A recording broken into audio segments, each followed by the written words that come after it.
Países da NATO e aliados discutem em Ramstein o fornecimento de tanques modernos à Ucrânia.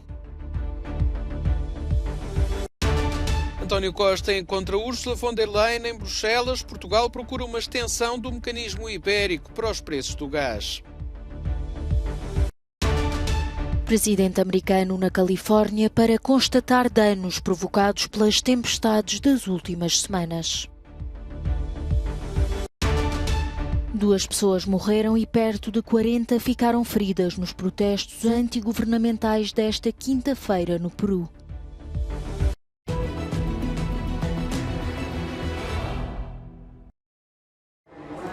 Esta sexta-feira, a Ucrânia respira esperança.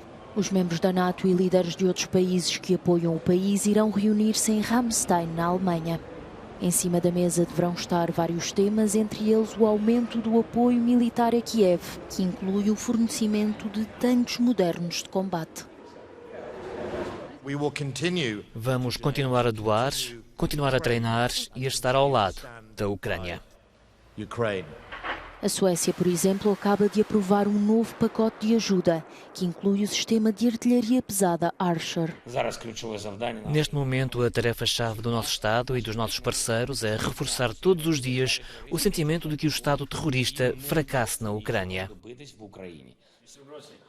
O risco elevado de um acidente nuclear na Ucrânia continua a ser uma constante. Foi por esse motivo que o diretor-geral da Agência Internacional de Energia Atómica se deslocou a Kiev esta semana para providenciar apoio para tentar minimizar esse risco. Na rede social Telegram, o antigo presidente russo Dmitry Medvedev publicou uma mensagem ameaçadora e disse que a perda de um poder nuclear numa guerra convencional pode provocar uma guerra nuclear. A Rússia continua, entretanto, a estreitar laços com a Bielorrússia, um dos seus principais aliados durante a guerra.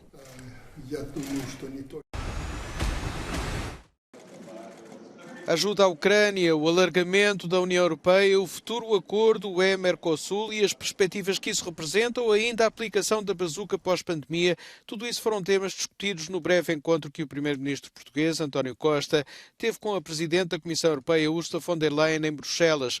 Um encontro que antecedeu outros com a vice-presidente e comissária para a concorrência, Margrethe Vestager, e com o comissário para o mercado interno, Thierry Breton.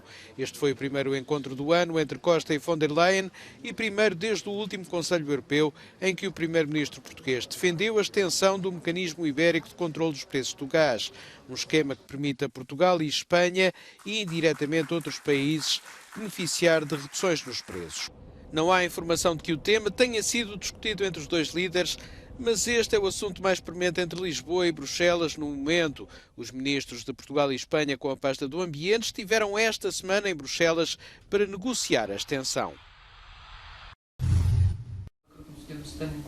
Um tribunal russo rejeitou a queixa feita pelo principal opositor de Vladimir Putin, o advogado Alexei Navalny, de condições desumanas de detenção.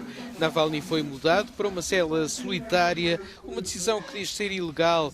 Queixa-se ainda de não conseguir comunicar com a família. A cumprir uma pena de 9 anos de prisão, Navalny falou com o tribunal através de videochamada a partir da prisão onde está, na região de Vladimir, a 250 km da capital russa. Diz que deixou de receber cartas da mulher e que ele próprio deixou de lhe poder escrever. Os pedidos de clemência têm aumentado quando há relatos de uma deterioração do estado de saúde. Navalny está preso desde janeiro de 2021, a altura em que decidiu regressar à Rússia. 2 irmãos suecos de naturalidade iraniana foram condenados por um tribunal de Estocolmo por espionagem contra a Suécia a favor da Rússia. O único objetivo, como podemos ver pelas provas, tem sido dos envolvidos simplesmente se enriquecerem a si próprios. E não existem circunstâncias atenuantes. Peyman Kia, de 42 anos, trabalhou vários anos para os serviços secretos suecos e terá transmitido vários documentos confidenciais a Moscovo. Foi por isso condenado à prisão perpétua. Já o irmão ajudava nas operações e foi sentenciado a 9 anos e 10 meses. Os dois foram presos em 2021.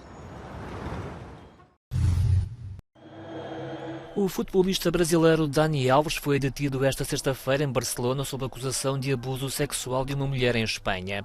O ex-jogador do Barça, atualmente no Pumas do México, foi detido após prestar declarações às autoridades sobre os alegados factos ocorridos na noite de 30 de dezembro numa discoteca catalã envolvendo uma jovem de 23 anos que apresentou queixa do brasileiro, acusando Dani Alves de lhe ter tocado nas partes íntimas sem consentimento.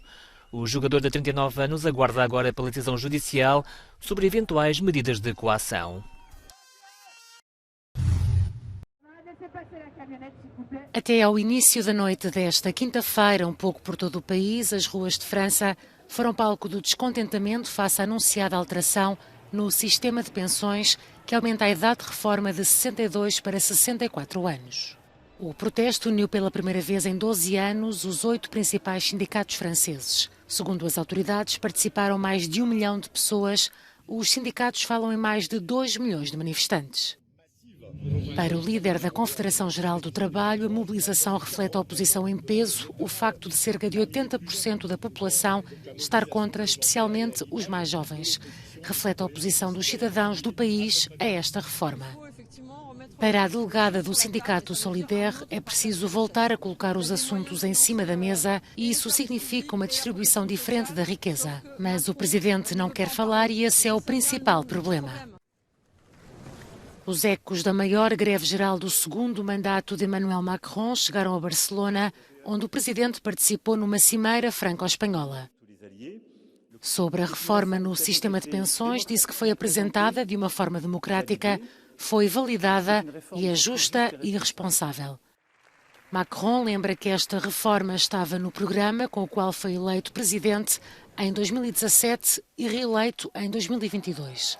Os sindicatos falam em justiça e dizem que há outras formas de financiar as pensões. Entretanto, pediram a participação dos franceses numa nova greve geral no próximo dia 31 de janeiro. Milhares de pessoas saíram às ruas esta quinta-feira em Lima, capital do Peru, e noutras cidades para protestar contra a presidente Dina Boluarte. Os manifestantes exigem a demissão da atual chefe de Estado. Nos protestos, pelo menos 2 pessoas morreram, de acordo com o jornal peruano La República. O ministro do Interior, Vicente Romero, dá ainda conta de pelo menos 22 polícias feridos e também 16 civis. Ao longo do dia, as manifestações começaram a subir de tom e houve registro de vários confrontos entre manifestantes e a polícia, que foi obrigada a recorrer a gás lacrimogéneo para conter os protestos. As manifestações de apoio ao antigo presidente Pedro Castillo já fizeram mais de 50 mortos.